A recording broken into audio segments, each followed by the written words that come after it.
the story is a special providence.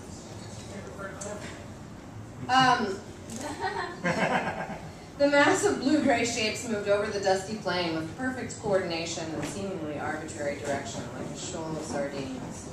A cloud of thick dust rose behind them and began to drift lazily toward a man perched on a high rock by the side of a small metal building. The man coughed reflexively, none of the dust actually breaching his air filters to clear the chalky film from his faceplate. An elevated rail line stretched out to either side of the corrugated structure, extending up to the distant mountains and out of sight towards the sea. The seeming fragility of the white spider web supporting the line was a marvelous lie, one of the few things in the landscape that belied the true nature of the creatures below. Periodically, a breathy whistling noise rose from the undulating carpet of life. It would sound several times from one single creature before the others began to join in, but it always spread to the entire group until they were a chorus. Always. The man climbed down onto the small shelf in the rock about 6 feet from the desert floor and stood with his hands on the hips of his silvery suit as the heaving sea of leathery tentacles approached him. There were no eyes, no hands, no distinguishable shape to them. As the creatures grew close to the rock, a few leathery tendrils about the thickness of a human finger began to brush his knees. He didn't even flinch, instead leaning forward slightly to examine the faint scaling now visible on their skin. It had a pattern like a tortoise shell. One of the biological engineers has said that it was unique to each creature, like a fingerprint. The man was dubious that anyone could possibly know that. A few larger appendages brushed against his legs for a moment, and then the waving conglomeration began to ebb out again into the dust. One more whistled, and it rippled through the group like an echo, and then faded. Several weeks after planetfall, before they had realized who or what they were, some of the colonists had shot a group of the creatures who'd approached the human encampment out of fear and terror. The aliens had silently retreated with their wounded colleague, only to return the next day as though nothing had happened, each with a little silver box strapped to one of its thicker tentacles near its crown. When the colonists had drawn their guns again, the boxes had spoken, just once. "Don't," they'd said. One of the colonists had fired a shot anyway. The bullet had slowed as it reached the creature, sparking slightly, and then bounced to the ground as if it had merely been thrown. After that, all the creatures began wearing the little boxes, but nothing else changed in their behavior. None of the humans ever shot at them again, mostly out of a feeling of uselessness. A harsh, piercing tone suddenly cut through the air, causing the man to scrabble at the volume on his earpieces. The group of aliens below had suddenly spread themselves into a narrow crescent. He peered towards where the sound seemed loudest and saw a pool of dark liquid forming beneath one of the creatures that had knotted itself into a tight ball. The man squinted, quickly finding the gleaming shape at the open end of the crescent. Each alien produced a silvery rod from deep within its nest of tentacles, and the man could hear the faint snapping of electrical discharge. He instinctively drew his legs up beneath him as the gray aliens chased the shining creature away from their group with their rods. The colonists called them sand crabs. They were the only land-dwelling creature they had encountered that had shown both the ability and the inclination to kill a human being. Like most animal life on the planet, the crabs had a seemingly endless number of legs. Each was tipped with a razor-sharp set of pincers, the largest of which could easily snap a human torso in half. The man fingered his own silver rod that he carried on a holster at his hip. The crab's carapaces were like steel. Bullets simply ricocheted off them and focused his viewer on the offending animal. Thankfully, it began to retreat in the opposite direction of the train station. He watched it for several more minutes, and then turned to the group of aliens who were now moving with quick purpose back over a nearby ridge. The injured individual, easy to distinguish, both by its tight, contracted shape and the trail of dark blood it left behind. The group passed its wounded member around as they moved, all of the aliens seemingly eager to touch it. As its peers caressed and held it, each in turn would join it in a strident, cooing noise. By the time the group reached the ridge, all of them were crying, with pain, alarm, some combination of the two, he didn't know. There was a settlement over the ridge, with honeycomb buildings made of rooms barely big enough to fit one of the creatures inside. It had been a mystery at first, those bare and tiny buildings in which the creatures would often be seen resting. Most of the colonists now agreed there must be other, larger structures underneath where they produced their impressive technology. No one had ever found anything like this, but it was the best explanation so far. The man glanced back up to the shining rail line towards the human settlement in the mountains. Someone would be wondering where he was by now.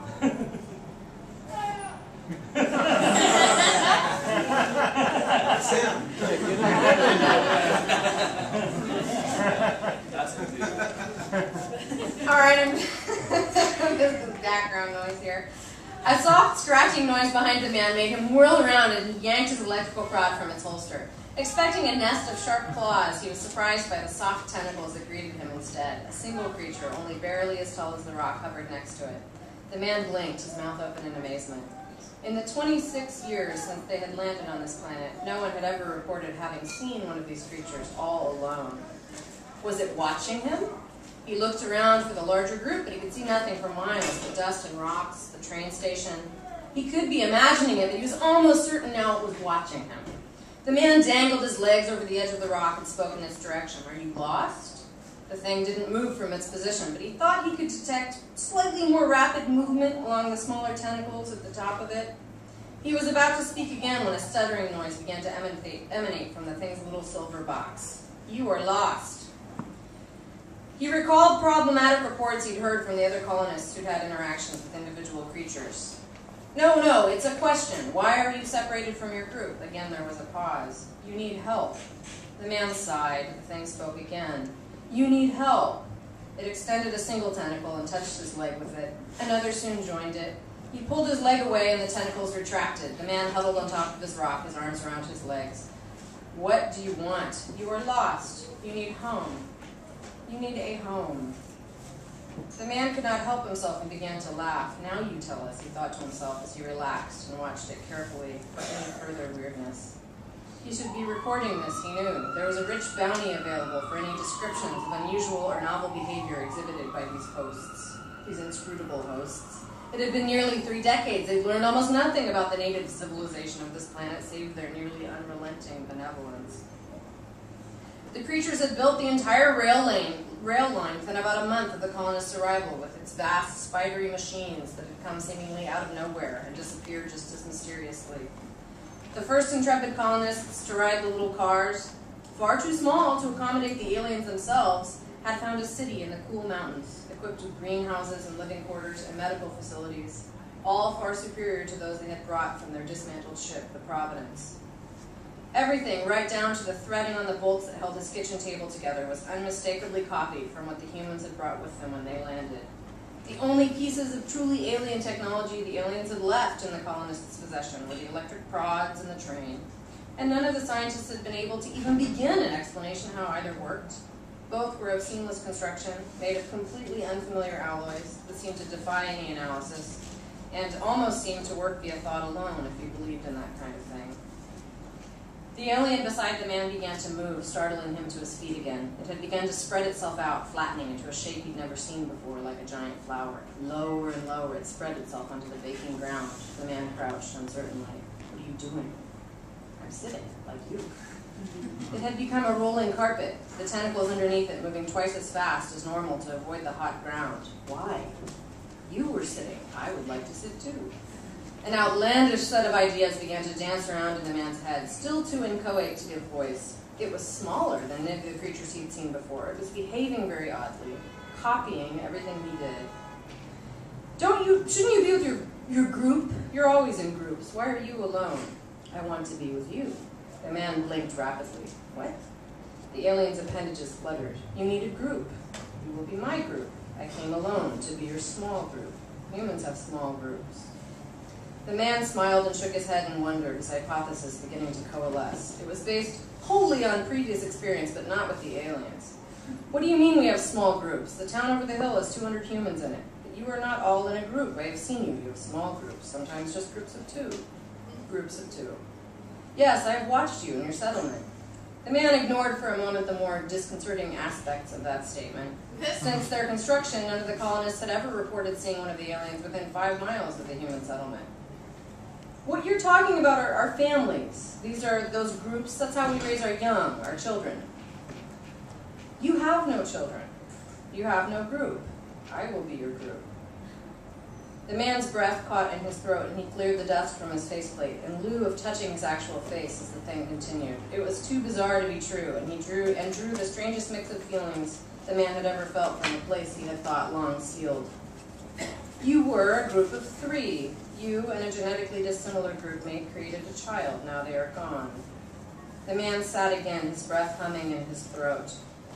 He was beyond caring how the creature knew all of this and what the implications of that were. Instead, he found himself crippled by the thing's terse assessment of his loss. The edges seemed suddenly sharper, denuded of any importance, like some ancient skeleton unearthed by an impassive archaeologist. He glanced down at the slate-colored alien beneath him. It was exactly the same color as the rock he was on, complete with the fine gray coating of dust, perfectly at home. When the humans had first settled down before they realized how toxic the metallic dust in the air was, nearly all the members of the survey team had begun to develop severe renal and pulmonary dysfunction. In 2 of the members, it had eventually led to kidney failure. They had been in the process of making their peace with the world of the living when the party of aliens had come for them. In 2 days, of which the sick men remembered nothing, they were returned to the settlement in complete and perfect health. It had happened 2 more times. Once with an advanced case of bone cancer, diagnosed terminal back in the province, before the colonists finally realized the absolute and very clearly defined line that their new hosts would not cross in their benevolence, or couldn't cross, nobody knew which. The man's wife had been the first to give birth on the new planet, and one of the last. It was 6 agonizing months before the child died of multiple organ failure, 5 months longer than any of the others. Parties were sent to the alien settlements and ignored. The human doctors frantically tried at least to find a cause for the deformities, if not a cure, and 1,000 theories sprang up. Tiny amounts of cadmium and lead from the dust outside leaking into the water, some heretofore unknown side effect of the slightly lower oxygen levels in the air, strong magnetic fields, nobody knew. One thing quickly became clear, however: all of the women who had actually given birth or had been pregnant when they had made planetfall, all of the women who had actually given birth had been pregnant before they had made planetfall. As the years stretched on, it became painfully obvious that whatever the cause, no new children were ever being conceived. The man on the rock finally caught his breath, pawing with frustration at the tears he couldn't wipe away. He coughed inside his suit and adjusted his airflow. Yes, we were. My wife and I, we had a child. That was our group, our family. They are gone. The man hunched forward, wrapping his arms around his knees. Yes, they're gone. A low noise, something like a small motor, began to emanate from the alien, but it said nothing. The man took a deep breath and glanced at the little globe that hung from the train station. It was beginning to glow, although still a pure white color. He looked again at the alien, who showed no signs of moving. Look, it's been nice talking to you, and I appreciate, I guess, that you want to be in a group with me. But I need to be alone right now, okay? Wouldn't you rather be with your group? The purring noise began to get louder. The man's head was throbbing from the congestion brought on by his tears and the anxiety brought on by the approaching train. Really, I need you to go. Now, please. Go away. The thing extended to its full height, taller than the man, but only half again as wide. You are my group. The man looked over at the globe. It had begun to add the faintest glow of rosy pink to its white. The train was probably no more than 3 stops away. He gritted his teeth, choking back his tears, pulled the electrified rod from his side, brandished it at the thing. He had no idea if it would even hurt it. It backed away slightly, the noise subsiding. Go! I'll use this. He turned it all the way up to demonstrate. Leave me alone. The thing backed up several more feet. A series of trembling waves spread in its tentacles over its entire body. You go! The man jumped down off the rock, and the thing swept back about 6 feet. It held its ground, all of its tentacles shaking. There's space for everyone here. The man cried out in response to those words and lunged at the thing. A hot and complex rage pushed suddenly to the surface of his consciousness at the sound of those words. The jagged scream of an animal rose in his throat as he thrust the rod into the gray shape. The creature fled, and the man collapsed back against the rock, sobbing. There is space for everyone here. Those were the words they had heard 26 years ago when they had sent their first radio transmission to this new planet. Just one response to their litany of questions, information, and carefully prepared statements. Just one sentence to mark the end of over 4,000 years of history and culture and memory, the search for a new planet that had slowly become, over the years, the magical answer to any seemingly impossible longing. They had trusted it in this message, trusted this little brown world to be the destiny around which 15 generations had built a life of dreams. None of them had ever questioned their own interpretation of its meaning. There was space for everyone here. The man watched the creature until it retreated over the nearby ridge, and then he slowly began to move towards this train station. He looked up at the globe. The train was no more than 2 stops away and climbed the stairs to the platform, adjusting his oxygen supply as he wheezed from the effort. Neither he nor Anne had been romantic. Neither had ever stood in the orrery and dreamt of some new paradise where the answer to life itself would be revealed. Nor had either of them obsessed over the archives, sighing bitterly over images of waterfalls and beaches from old Earth.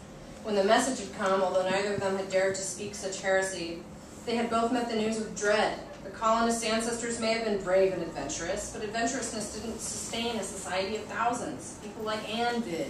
She attacked her work as an environmental horticulturist with enduring passion and energy and pride of one who loved their little world on the Providence.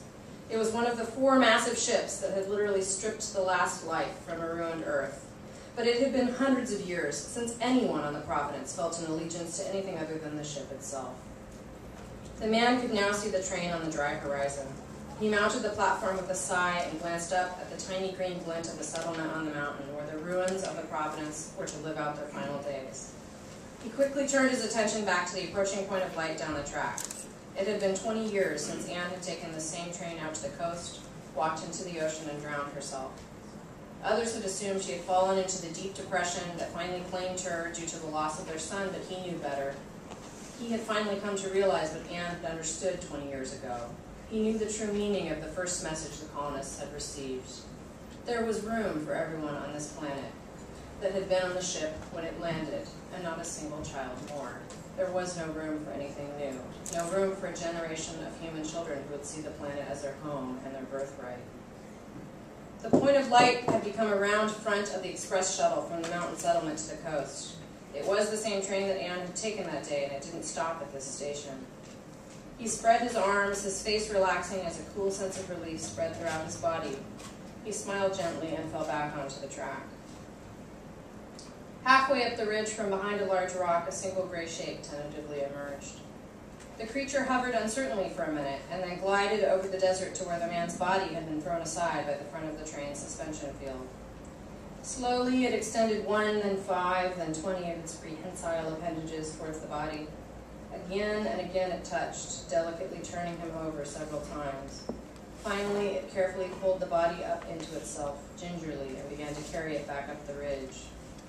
A high and sharp keening noise began to arise from it. Louder and louder it cried out with a new and unfamiliar pain, uncertain of how to find relief from it. It was unable to hear and feel the others of its kind nearby, others who would come and share its pain. It felt a deep fear rising up inside it as it called blindly into the desert, seeking any that might hear it. But for the first time in its life, the life of any of its kind, it was truly alone.